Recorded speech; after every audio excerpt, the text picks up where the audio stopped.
इंदौर में एक बार फिर डिजिटल अरेस्ट का मामला सामने आया है। इस बार बैंक के रिटायर्ड अफसर को ईडी का वारंट दिखाकर करीब 40 लाख रुपए ठग लिए।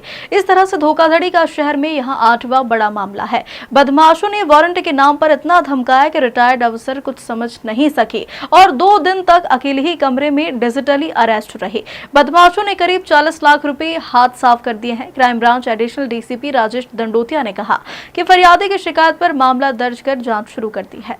एक कुछ दिनों पहले एक डिजिटल अरेस्ट का मामला सामने आया है जिसमें क्राइम ब्रांच से संपर्क किया गया है। उसमें जो रिटायर्ड बैंक अधिकारी है और उसके द्वारा ये बताया गया कि उसके पास कॉल आया था और कॉल में ये बताया गया कि आपके जो पार्सल था फेडेक्स इंटरनेशनल कुरियर सर्विस से कॉल आया था, ऑटोमेटेड कॉल था और उसमें बताया गया कि आपका जो पार्सल है उसमें इलीगल ड्रग्स हैं और आपके अकाउंट का इस्तेमाल हुआ है, आपके डॉक्यूमेंट्स का इस्तेमाल हुआ है और भी ह्यूमन ट्रैफिकिंग में आपके डॉक्यूमेंट्स का इस्तेमाल हुआ है। फिर उसको क्राइम ब्रांच से जोड़ा, साइबर क्राइम से जोड़ा, फिर CBI से जोड़ा और इस तरीके से उसको फिर video call Skype video ID पर लेकर गए और स्काइप वीडियो कॉल में उसके साथ लगातार बात की और उसको डिजिटली अरेस्ट रखा और लगभग 40 लाख रुपए के करीब उसके साथ फ्रॉड हो गया। इस संबंध में उसके द्वारा रिपोर्ट कराई गई क्राइम ब्रांच से 1930 में उनकी कंप्लेंट रजिस्टर करा दी गई है। जितने भी अकाउंट्स में जो उनका पैसा गया है उन्हें अकाउंट्स को फ्रीज करा दिया है, होल्ड करा दिया है और इसमें फिलहाल कंप्लेंट रजिस्टर की जाकर उसमें इंक्वायरी जारी है और जल्दी ही इसमें आरोपियों को आइडेंटिफाई किया जाकर वैधानिक कार्रवाई सुनिश्चित की जाएगी।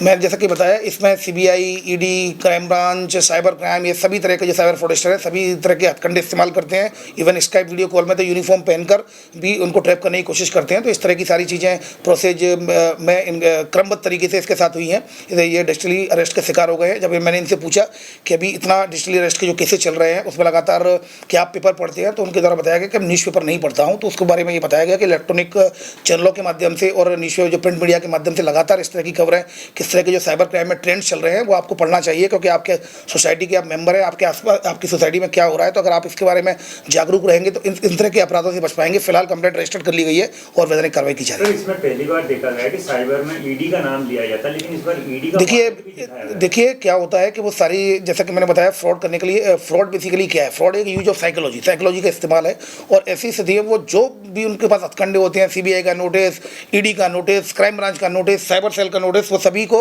इस प्रकार के नोटिस देते हैं और उसको ट्रैप करने की कोशिश करते हैं। तो ऐसी स्थिति में जो लगता है कि कहीं ना कहीं ये उसके जो साइकोलॉजी से खेलते हैं और उसको ट्रैप करते हैं। चूँकि वो उन्होंने ये बात अपनी कहीं किसी को बताई नहीं, फिर ये इसका शिकार हो गए। जब बैंक गए, ये बैंक में फिर इनके एक मित्र मिले जो रिटायर्ड DSP थे, फिर उन्होंने उनको बताया, फिर उन्होंने अपने एक मित्र को और बताया, तब ये तीनों लोग फिर यहाँ ऑफिस आए, तब इनके द्वारा कंप्लेंट की गई। तो कई बार लोग इतना ये सोचते हैं कि डिजिटली अरेस्ट है तो कहीं ना कहीं मेरा अकाउंट यूज हुआ होगा।